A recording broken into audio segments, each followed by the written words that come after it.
Today at Intelligence Forum's Who Are You podcast, we're privileged to have Ian Yeowart, who's an authority on open access rail and has been a professional railwayman, if I'm not mistaken, for all of his life, working life. Ian, thank you very much indeed for agreeing to have this interview today. Yeah, good morning, Harry, and thank you very much for inviting me. I have been a professional railwayman all my life, bar for a couple of years at the beginning of privatisation. So that brings me to the first question. Could you describe your professional journey up to now, please? Okay, yeah. I suppose it's interesting or boring, depending on where you come from. I joined the railway in 1973. I was working at Toton Diesel Depot, just between Derby and Nottingham. I turned up I was appointed as a shunter initially, but it were the days when they had a look and realised I had some A levels and some O levels, and so therefore they put me in the offices. So I never picked up a shunting pole at all. So I worked at Toton for a number of years, mainly in the train crew roster provision, and that's where I got my thick skin, working with drivers and guards on the freight side. As a young man with permed hair, gave me quite a lot of a thick skin, as people used to give me a lot of grief, but it was a brilliant time. I really enjoyed it. We then decided that the grass would be greener somewhere else, so we moved to Cornwall for 10 years on the passenger side with the family. The problem with Cornwall is it's beautiful, but there isn't much scope for advancement once you're settled. So came out of Cornwall in 1990 to run the travel centre at York. It was a time when the railways were reorganising virtually every 12 months. So I moved all the way up, and within 18 months, the job had gone. So the options I was given were stay in York or take a more challenging job at Sheffield as an area retail manager, which covered all the way out to Penistone in the north and out to Cleethorpes. Loved the time again because it was the first real time I had an area that I could manage, including South Yorkshire.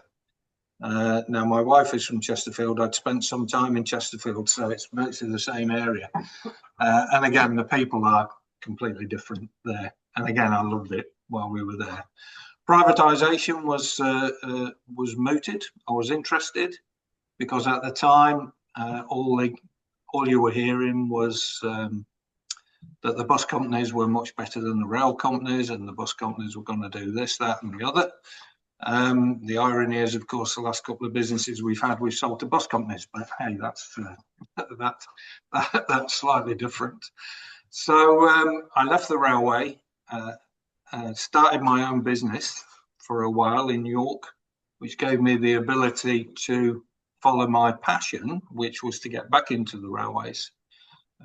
We had bid for a couple of the franchises in the mid-90s. The problem was it was quite clear that a small company like we were was never going to get a multi-million-pound franchise. So I decided that I would look at the other ways that you might be able to access the railway, and open access was the one that I was very interested in. Not many people were at the time, so it gave me a head start, I suppose. My first letter to Network Rail was in 1997, or Railtrack as it was at the time. Eventually, the business that I started was actually a go-kart track in Monks Cross in York, which we sold recently, and that had been going for 25 years. But that gave me the freedom to do other things, which was obviously quite key. So started Grand Central back end of the 90s, eventually got a grit approval from the regulator to start trains in 2006. Grand Central then became part of Arriva, ultimately. I went back to work for them as Alliance, which is a name we now use as well here, to do further development work, but not as part of Grand Central, and left there again around about can't remember, about 8 or 9 years ago now. Time flies, Harry, as you know. And so we continue to do development work on our own. And recently we were awarded rights to go between Stirling and Euston on the West Coast Main Line, and Carmarthen and Paddington on the Great Western Main Line. Work that had taken us 4 or 5 years to develop. And once we were approved for those routes, we were approached by others who would like to take it on, who've got deeper pockets than we are. And so it's much easier for big groups to negotiate contracts for rolling stock than it is for a smaller company like our own. But we continue to look around, even in these difficult political times.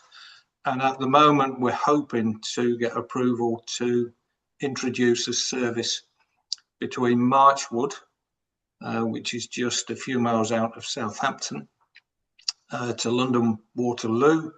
That would mean reopening a line that's been closed for 60 years to passenger trains.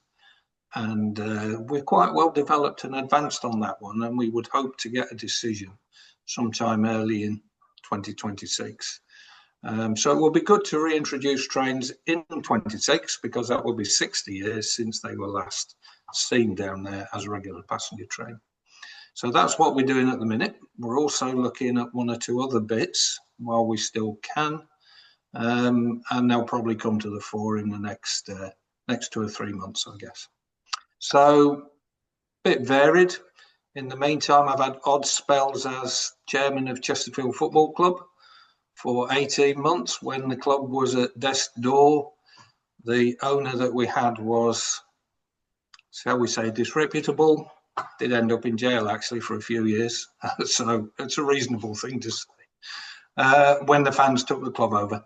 That was interesting, but not something I'd like to repeat. There's no fun at all in being in charge of a professional football club, I can assure you. And so, yeah, that's it, basically. But railways have generally been my life. They were my dad's life, and they were my granddad's life. So we've sort of continued that through. So, as somebody that understands open access rail better than most, could you just explain to our audience or people that will listen to this, actually the benefits of open access rail and what it actually does? And actually, while you're at it, this forum is really keen on employment. And I suspect you have been responsible for a fair amount of that. Yes, thank you for that. The 4 service groups that we've had approved, that's 1 to Sunderland, 1 to Bradford, 1 to Stirling, 1 to Carmarthen. Between them, we'll employ around about 500 people. 2 of them are running now, the other 2 will be soon, but recruitment is on the go. And that is quite key. But during my time in the railway, we'd seen the railway contract, the passenger railway contract, as BR was squeezed financially from the centre, which will happen again with GBR, unfortunately. And as a result, extremities start to be removed, particularly from the in-city network.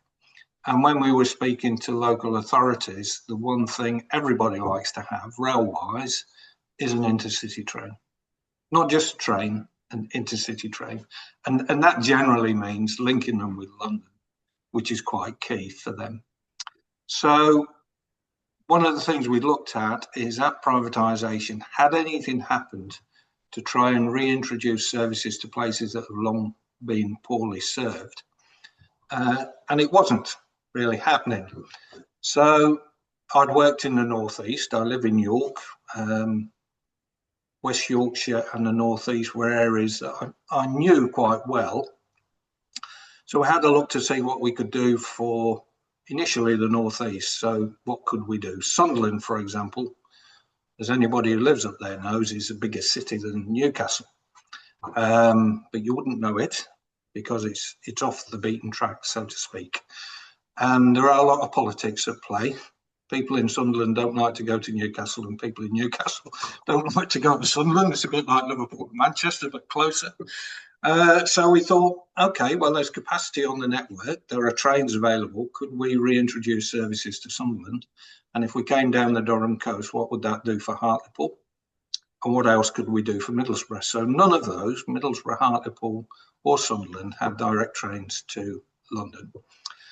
Middlesbrough is a little bit of a problem because to get into Middlesbrough itself, you have to reverse. So that's a 20-minute journey extension to go further north.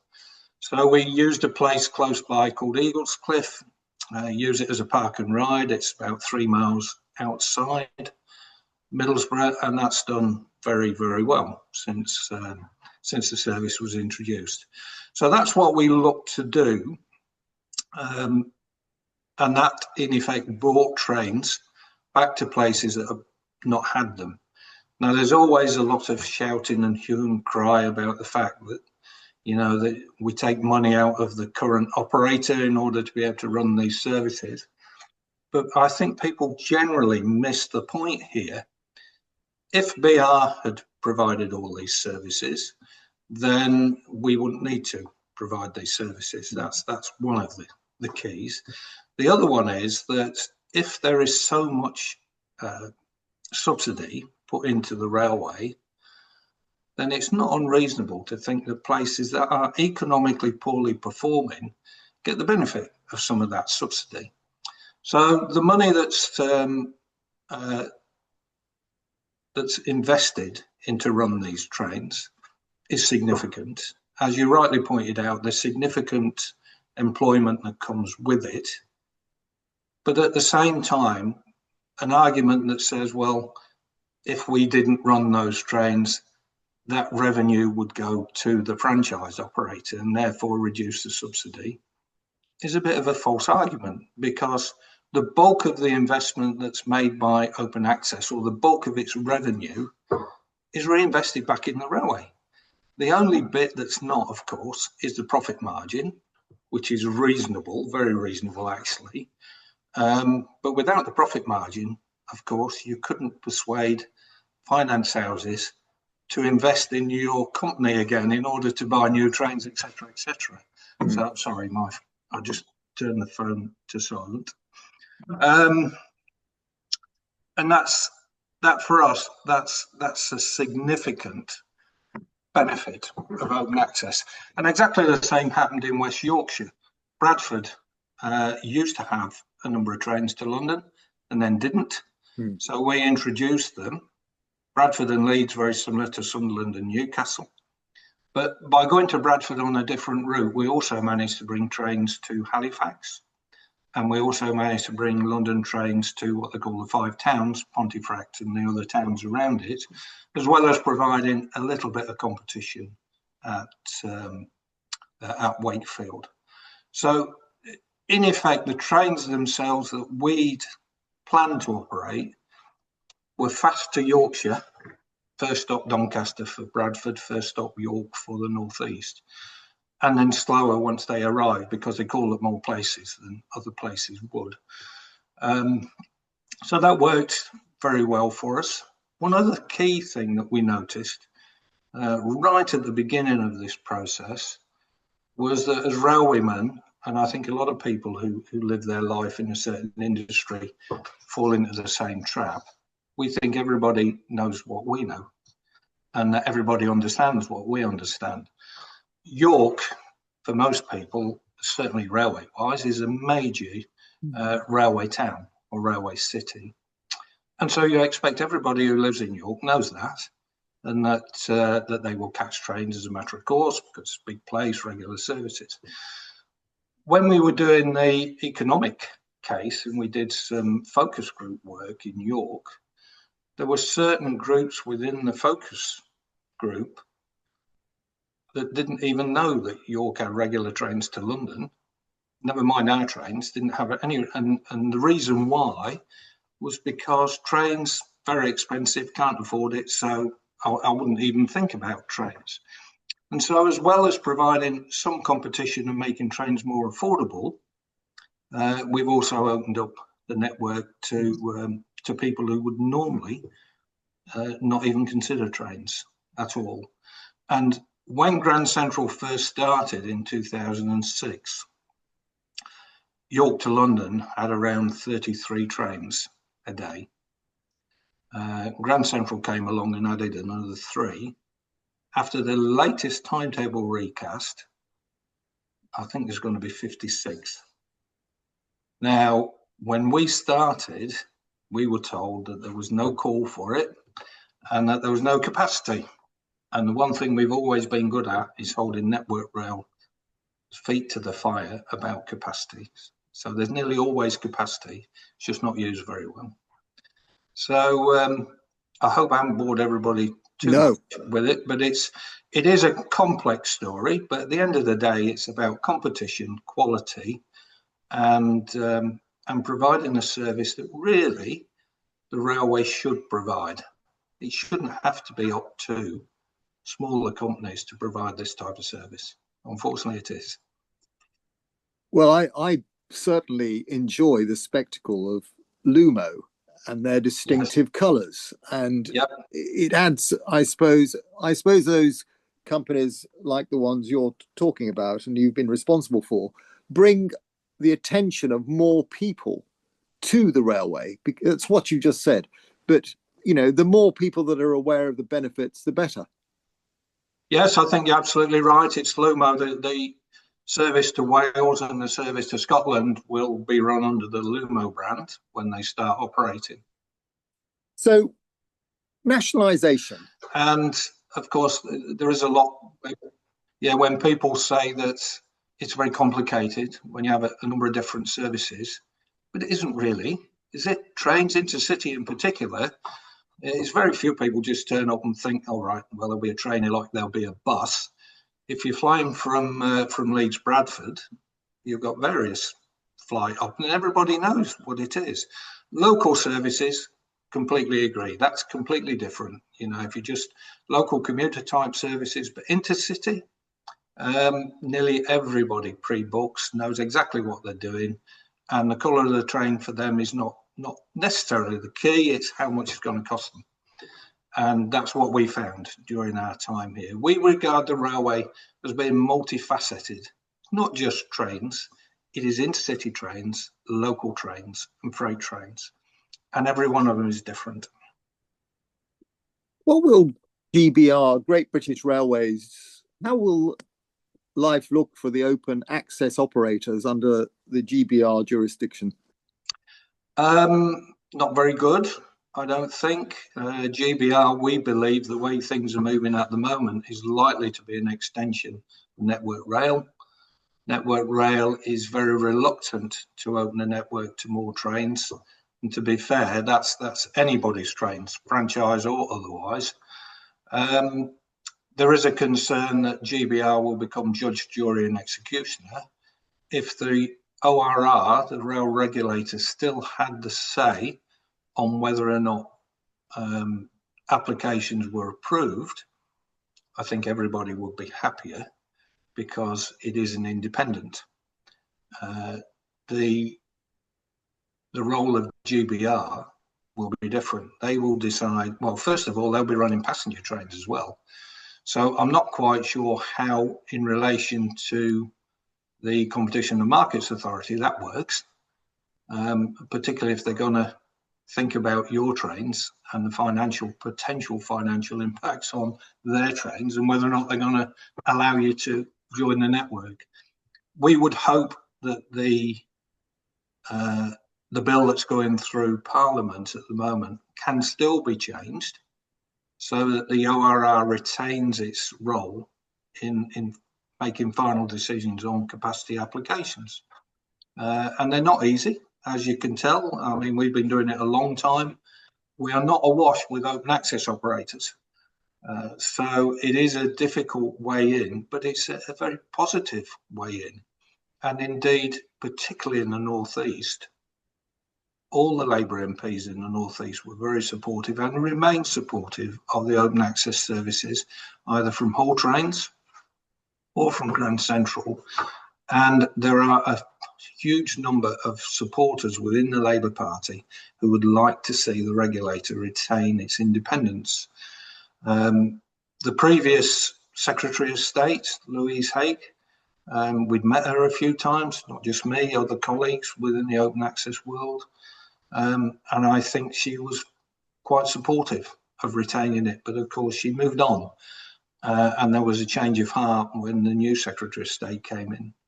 So we would hope that there's still an opportunity to make those changes. Whether or not that will happen when the government has such a large majority, I don't know. It'll be a little while yet before the bill comes in. And the problem is, once these bills come in, they're not easily changed, are they, after the event? The good news is that the current operators have got long contracts, 10 years or more contracts. So there's potential for at least one and possibly two more governments before anything really starts to come to the fore. And so things might still alter in the past. The irony is that the original open access applications from Hull Trains and Grand Central were all approved under a Labour government. Even though it was a Tory policy, they were all approved under a Labour government. I'm not being remotely political, but I wonder what the travelling public think. Because my one experience of open access is Lumo. And if you can travel to Edinburgh on a fare that's a bit less, I'm sure that people getting off the train would be delighted at that. Yeah, I would think, well, you have choice there, didn't you, Harry? That's one of the benefits. You had a choice. You could have gone LNER or you could have gone Lumo, and you choose to go Lumo. We've always said open access is not always the cheapest. That's the key. But what it has done is it's driven down the rate of increase in prices. And if you recall, I said I used to be the travel centre manager at York at the beginning of the 90s. I still have a fares manual from 1992. And you can buy a ticket to London cheaper today than you could then. And the only ticket types then were 5 ticket types, with the result that you are very focused on these. This is the cost. You can't possibly, there's no dynamic pricing, so you cannot possibly get anything cheaper than what was available then. And when I say cheaper, I mean in pound note terms. Forget inflation. You can buy a ticket to London today, £25. You could never do that way back in 1992. And dynamic pricing is with us in everything, isn't it? It's not just the trains. And again, back to the trains and the difference between the two. Intercity and local, it's like buses and long distance. They are two different things. I wouldn't expect too much dynamic pricing for a ticket between Leeds and York, especially if you're travelling regularly. But for long distance, people can be flexible. And when you think how many trains there are that travel between major cities and towns on the East Coast, then clearly dynamic pricing gives you an option that you didn't have. It's no coincidence that the biggest increase in ridership is on the East Coast Main Line post-COVID. And it's the only route currently with any sort of competition. And it's a great, as a person that uses it fairly frequently, it's a fantastic service. That's it what is, I think. and it always, I'm on record as saying LNER is very, very good. Don't get me wrong. But they have to up their game because of the competition around them. And they are very good. The trains are good. The staff are good. There's not anything not to like. But despite the fact that they're very busy and successful, so are the others. And, yes. And as you say, what's not to like? And if you live at Thirsk, you can catch a train directly to London. You couldn't before Grand Central arrived. And at Hartlepool, you couldn't even get a train to York. You would have to change once to get to York. So have I read this correctly, that open access is also considering or already transporting high value commodities? There are a small number of freight parcels, intercity freight as they would call, that do move traffic around. I don't know too much about them. We have dabbled with our colleagues at Intercity Rail Freight, about utilising some space on the train to transfer parcels, lighter type parcels, urgent parcels, bloods, that type of thing. But unless we get an approval, then clearly it's nothing more than a discussion. And modern trains, the original discussions we were having with our colleagues in City Rail Freight revolved around us using a train that had a big guards van, a big space in it. Unfortunately, modern trains now don't have that space, so we haven't quite got the same ability to do what we did before. But there are a couple of companies, Varamis Rail is one of them, who lease 100-mile-an-hour trains and move like lighter freight around within those trains. So yeah, it can happen. One of the problems is finding the capacity, and our challenge has always been, in our view anyway, we need to keep up with the competition speed-wise.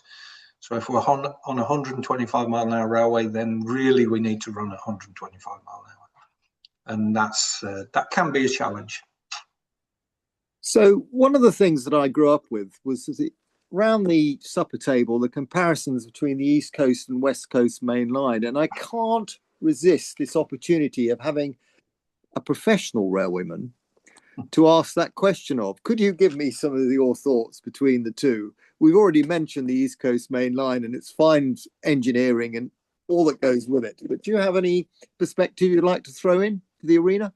Well, I mean, the East Coast, I live on the East Coast, although I did live at Preston for a while. But yes, the East Coast main line, even when I worked in Cornwall and away, was always regarded as being the premier route. Of course, it hasn't got as many big cities, towns and cities as the West Coast main line. But at the moment, the biggest difference for me between the East Coast and the West Coast is cost, frequency, and also quality. I think that happens to a degree on the East Coast. The West Coast main line is, we got an approval to run 4 trains a day between Stirling and Euston, and when they're introduced, we think sometime mid-26, when those trains will arrive, they'll really be the only trains on the route that compete with Avanti. And of course, even then, they don't go to Glasgow. They go close, because they go to Motherwell and then turn off and go off towards Stirling. But I think the main difference between the two is the East Coast main line has had competition now for nearly 20 years. And you can see it. You can see it in the output. You can see it in the prices. The West Coast hasn't. And there are one or two senior railwaymen who don't agree with me, who think that the reason the West Coast is different than the East Coast is because it's not a route that lends itself towards tourism in the same way that places like York and Edinburgh do. But that's about it, isn't it? York and Edinburgh. There's plenty of places on the West Coast main line, but it's an argument that people who don't like competition keep dropping out there. That competition is a bad thing, when it's proven time and time again that it's a good thing. And all the studies that have been undertaken by the regulator, which are independent studies, have shown that competition has helped drive prices down, identify capacity that people said wasn't there, and that's one of the challenges on the West Coast, and improve quality. So I don't quite see what the problem is with competition, and it does worry me at times that the railway is sort of a sacred cow in the same way that the NHS is, but at a much lower level. The railways are always spoken about as if they are special. But in reality, they're there for moving people and for moving freight, not for any other reason. It is, if you speak to a fair number of railwaymen, Harry, you'll find that they'll say, especially if they're operators, this would be a wonderful railway if only we didn't run any trains on it. And that's true. And to be fair, they used to say that in BR days. It's never been any different. Operators and the maintainers are different breeds, I think. Well, on a selfish personal basis, it's given me hours of delight reading about railways, and today having you for this interview, I deeply appreciate it. Ian Yeowart, a great privilege, and thank you for this interview. Thank you, Harry, and good luck to everybody. Contact details are pretty straightforward. If anybody wanted to follow it up, I don't have any problem with that. Thank you. Okay, thank you, Harry. Bye-bye.